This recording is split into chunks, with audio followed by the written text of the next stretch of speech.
Bueno, en primer lugar, lo tomo como una valiosísima oportunidad que, como yo lo decía allí, pues, que la política del Estado haya considerado a la Fuerza Armada Nacional Bolivariana para expresarse un día como ese, día de patria, un día de independencia, de declaración de independencia, y además día de la Fuerza Armada Nacional Bolivariana.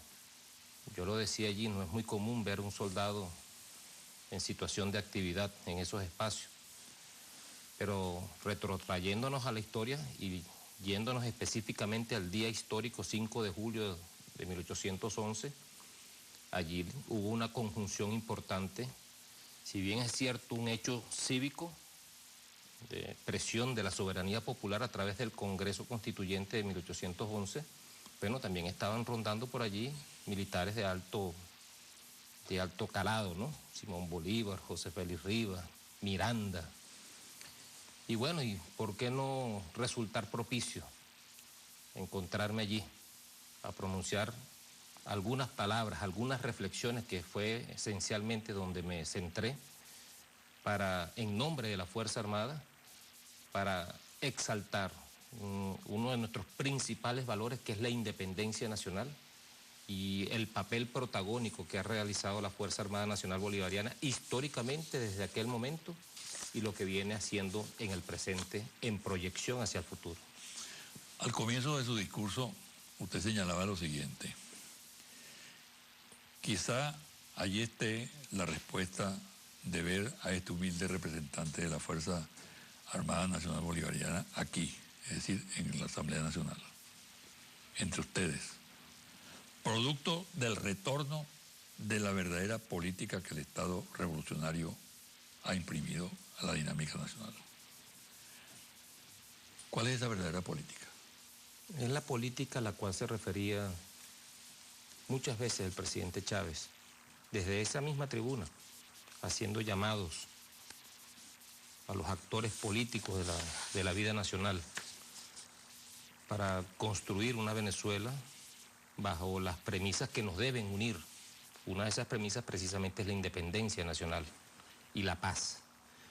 Y bueno, cuando estudiamos por encima, yo no soy realmente político, pero soy militar, pero como hombre de Estado, una palabra muy arraigada en el libertador Simón Bolívar y que la tomó el presidente Chávez, bueno, uno tiene que conocer de todo el acontecer nacional, ¿no?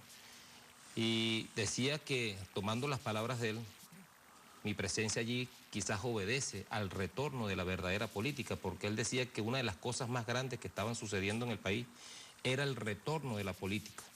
Era como el libertador Simón Bolívar en 1819, haciendo reflexiones, decía pues que así como la Roma se desmoronó completa, pero su conglomerado comenzó a proyectarse en la política. Bueno, nosotros después de la declaratoria de la independencia entramos en un vacío, en una despolitización. Y fue en 1819 cuando él comienza a ver, como hombre ya de Estado más formado, más maduro, el fenómeno de la política. Lo mismo le ocurrió al presidente Chávez. Cuando entró en 1999, consiguió un país completamente despolitizado. Y él decía, pues entonces, bueno, una de las cosas más grandes que está ocurriendo en el país hoy en día es el retorno de la verdadera política. Por eso me sorprende un poco, general, que usted haya dicho que no es político, porque todos somos políticos, ¿no? Todos. Correcto. El que niegue que es político está representando una política, sí. ¿no? Y en la Fuerza Armada la connotación de político siempre se ha manejado como un tabú, ¿no? Tradicionalmente los militares no opinan, entre comillas, políticamente, pero opinan a través de los golpes de Estado, de la represión, etc. Entonces, el signo de la política es muy importante. Correcto. ¿No? Hoy, indudablemente, que en el ámbito militar existe una política. Y creo que uno de los datos más valiosos de su discurso es el coraje suyo al haber asumido la condición de expresar una política. Correcto. ¿No? Que no es partidista, sino política del Estado, porque no hay nada más político que el Estado. Sí. Sí. Y yo quiero rectificar. Lo que quise decir fue politólogo o estudiante de las ciencias políticas, ¿no? Pero realmente es como usted lo señala, somos políticos. Yo lo decía en mi discurso, Sí. citando a Aristóteles. El ser humano es un animal político por excelencia. Y es una de las cosas aberrantes de la Constitución del 1961, cuando decía que las Fuerzas Armadas Nacionales era una institución apolítica no deliberante, obediente, por supuesto, al Estado y a las políticas. Claro. Pero cuando dice apolítica le está quitando toda la capacidad de raciocinio. Cuando le dice no deliberante le está quitando toda la capacidad de discernir, de debatir, de tomar decisiones. Entonces, ¿cómo es que un soldado, por ejemplo, en mi condición de comandante estratégico operacional, no pueda discernir, no pueda ver la gran política del Estado? Hoy llevamos un proyecto.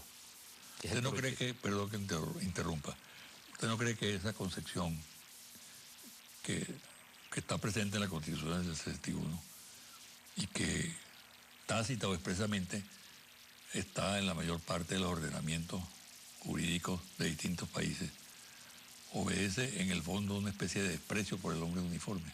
Sí. Una reacción del país civil que pertenece a esa connotación errónea de país civil y país militar, ¿no? Sí, definitivamente sí. Es parte de la visión que se tiene, ¿no? Y de la historia, porque la historia, como decía el mismo presidente Chávez, que usted recoge muy bien en su libro de Yare a Miraflores, el mismo subversivo, ahí decía el presidente Chávez en una de esas tantas entrevistas hechas por usted, al presidente Chávez le decía pues que la historia es subversiva. Muy poca gente le gusta ir a la historia porque va a conseguir allí elementos que quizás no convienen a los intereses de algunos sectores o algunos factores. Y realmente uno no tiene, la Constitución dice, bueno, uno no tiene militancia política, uno no es activista político, pero está muy claro pues que el soldado, el hombre de Estado al cual yo cité tanto allí, del presidente Chávez, que a la vez citaba del libertador Simón Bolívar, debe y tiene un deber de conocer la gran política del Estado. Así pues que esto es parte, como usted dice, de un desprecio, quizás mirando hacia la historia, y no conviene muchas veces pues incorporar al estamento militar a lo que es la política del Estado, y es un gran error histórico. Claro. Y cuando uno ve, por ejemplo, el contenido de ese único artículo de la Constitución de 1961, que creo que es el 142, que es el único artículo que habla de la Fuerza Armada.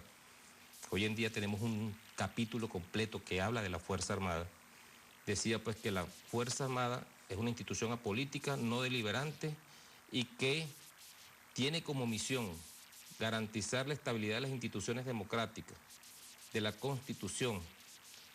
Y hoy en día, fíjese la gran diferencia, nuestra Constitución dice que la misión de la Fuerza Armada es garantizar la independencia nacional y la soberanía nacional. Ahí hay una gran diferencia en las misiones, porque en esta misión del 61 se solapa allí el carácter pretoriano de la Fuerza Armada Nacional.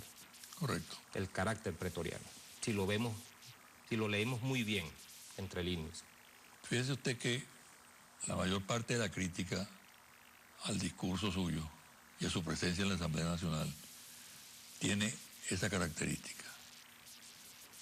Usted es un oficial político, es decir, a usted le está vedado hablar, exponer ideas, porque para los ideólogos de esa posición, el oficial tiene que ser un ente pasivo.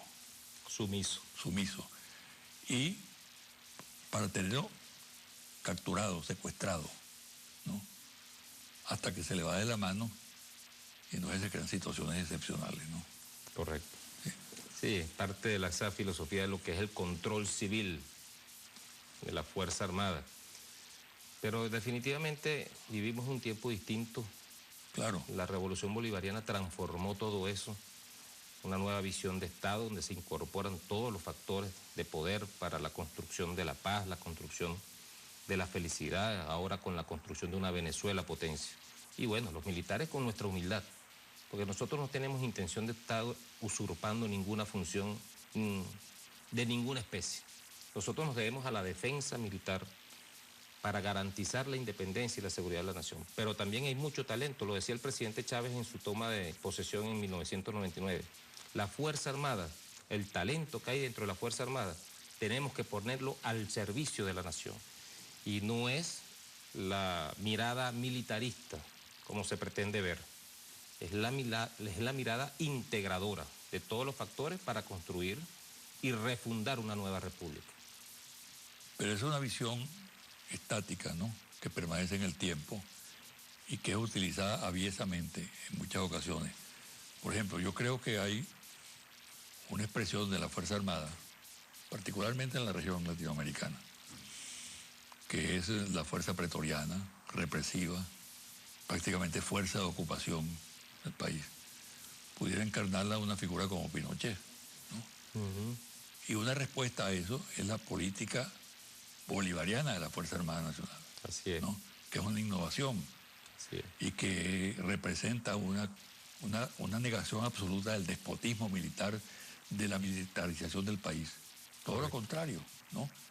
Porque una cosa muy importante que no se ha dicho del discurso, que todo el discurso suyo exalta los valores fundamentales: defensa de la democracia, defensa de los derechos humanos, defensa de la patria frente a las fuerzas extrañas y el imperialismo. De la paz. Sí, de la defensa de la paz como un elemento fundamental, y la labor social, ¿no? Cómo se vincula ese binomio pueblo-fuerza armada a la transformación social del país, ¿no? Sí, efectivamente. Sí, en el discurso pudiésemos decir que hubo dos ejes centrales. Uno, como nacimos bajo la égida de la paz. Y ahí hicimos algunas citas históricas. Me fui a la historia, busqué documentos, me documenté allí y demostramos, quizás en muy pocos minutos, cómo nosotros nacimos al calor de una política de paz republicana. Y el otro eje central fue la concepción filosófica de cómo conformar la organización militar para la independencia, que distaba mucho de aquellos ejércitos